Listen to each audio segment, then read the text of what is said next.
It was supposed to be one of, if not the last delivery of the night for me. I was working at this pizzeria called Leonardo's. One of my bosses, Frank, was on the night shift with me. He would choose who does what delivery. We got an order for a couple regular pizzas. He gave me a piece of paper with the address on it and the person's phone number. This was in 2009. I didn't have a cell phone that had GPS, just a bare-bones flip phone. I also didn't have one of those Garmin GPSs. I still had to use an old-school book of maps to find my way around when doing deliveries.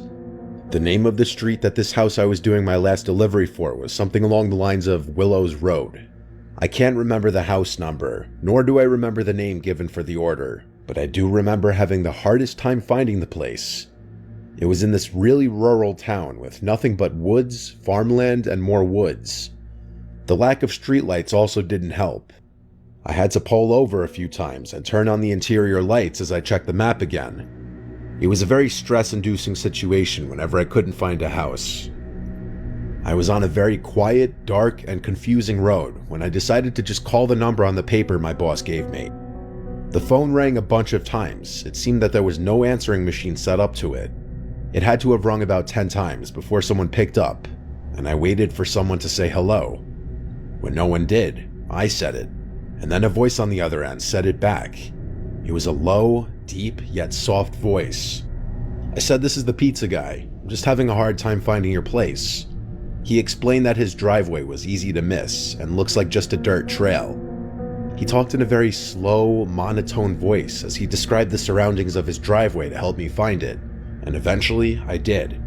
I turned my car onto this pretty narrow dirt path. It was definitely easy to miss. It took about 30 seconds of me driving slowly and carefully up it until I saw this small, one-story house come into view. There was a faint orange glow from inside the house that could be seen through one of the windows.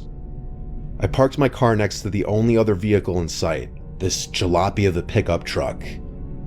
I grabbed the 2 pizzas from the passenger seat and walked to the front door of the house. I looked for a doorbell, couldn't find one, so I knocked on the door. I heard muffled music from inside the house. Then I heard footsteps approaching the door, stop, and then after maybe 10 seconds, the door cracked open, and I saw a quarter of someone's face. I literally could just see one of their eyes peeking out at me. I nervously said, "Hey, you ordered the pizza, right?" The guy said, "Oh yes, the pizza." I recognized the voice from the phone call from before. There was a weird pause. I didn't know what to say, except for, "Do you have the cash?" He said, "Yes, let me go get it." He walked away from the door, and I heard his footsteps move to another room. There was super old music from like the 1930s playing, making the setting just extra creepy and weird, if it weren't creepy enough already. Then the door started slowly inching open on its own, revealing more and more of this dimly lit room. Everything about the interior of this place seemed super old. There were metal sheets on the floor, presumably covering holes in the floor. The couch looked like it was from a different century. Hell, all of the furniture did. And the music was coming from a vintage-looking record player, one of those with the big horn-like thing at top.